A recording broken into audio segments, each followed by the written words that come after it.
Buenas noches, profesor, compañeros. Le haremos la presentación final de la materia Fundamentos y Principios de la Ciencia de la Educación.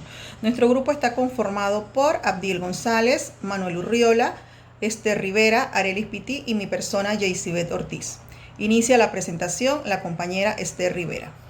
Tengo el agrado de hablarles acerca de los principios pedagógicos modernos de la educación y puntualmente les hablaré del que trata acerca de la atención a las diferencias individuales. Cuando nosotros hablamos de principios pedagógicos modernos, debemos tener en cuenta que como se daba la educación antes, era distinta a cómo se da hoy.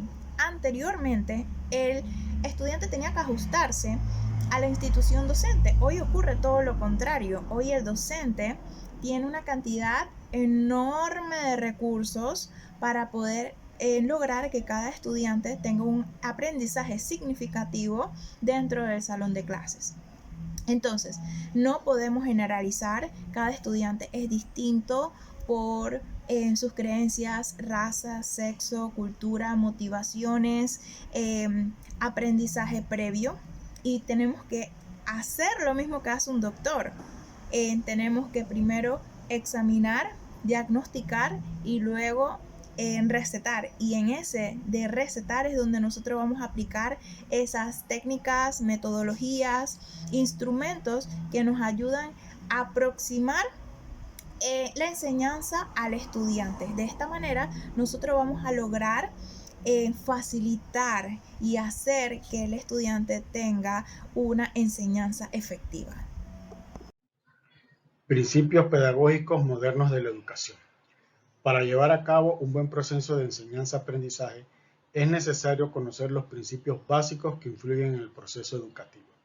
Estos principios se convierten entonces en nuestra materia prima, es decir, en los ingredientes esenciales para desempeñar de manera eficaz nuestra labor como maestros. Uno de estos principios es el principio de actividad. Se refiere a que el estudiante sea el protagonista de su propio proceso de aprendizaje. Para ello, es preciso motivarle e involucrarle en las tareas para que sea activo. Este principio apoya el principio de aprender haciendo, en el que el alumno, a través de la observación, la exploración y de la reflexión, consigue adquirir conocimientos y competencias. Por otro lado, el principio de creatividad, cuando se habla de creatividad, no solamente nos referimos a hacer las clases de manera más originales, más vistosas o divertidas, sino también a favorecer el que los estudiantes puedan resolver problemas, dificultades y situaciones de diferentes maneras, desarrollando un pensamiento crítico y creativo como tal. Se trata, por lo tanto, de que el alumno desarrolle sus características más esenciales y contribuya con sus creaciones e ideas a iniciativas de una forma diferente para hacer las cosas. A continuación, mi compañera Arelis. Otro tema interesante, epistemología de la educación. La epistemología pedagógica vigila el proceso de la enseñanza. Para esto es necesario que se construyan modelos epistémicos o estudios del conocimiento para poder analizar y entender si el aprendizaje es verdadero. Sobre el origen, les podemos comentar que el uso de métodos para transmitir conocimientos siempre ha existido desde la antigüedad. En Grecia, con las civilizaciones orientales como en Egipto y en China, ellos han sido los primeros en establecer estos métodos. Antiguos pensadores griegos, Platón, Sócrates y Aristóteles, también en sus escritos hablan de la importancia de tener estos métodos para poder acceder al conocimiento y al estudio. La palabra pedagogía proviene del griego antiguo paidagogos. Paidos significa niño y ago guía. Curiosamente, los primeros pedagogos de la antigua Grecia fueron aquellos esclavos que tenían que llevar a los niños a la escuela.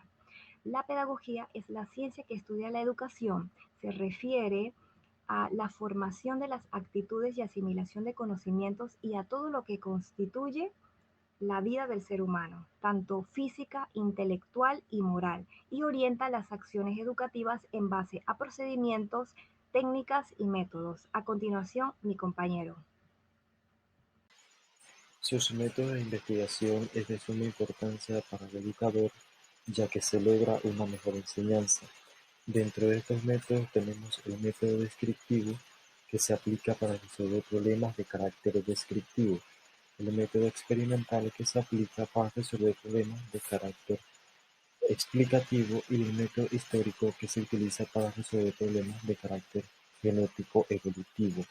En cuanto a su estructura pedagógica, esta es más que todo el conjunto de actividades que se desarrollan en el aula durante un periodo de tiempo determinado para la consecución de unos objetivos, dando respuesta a su vez a la propuesta curricular: qué aprender, cómo aprender, cuándo aprender y qué evaluar.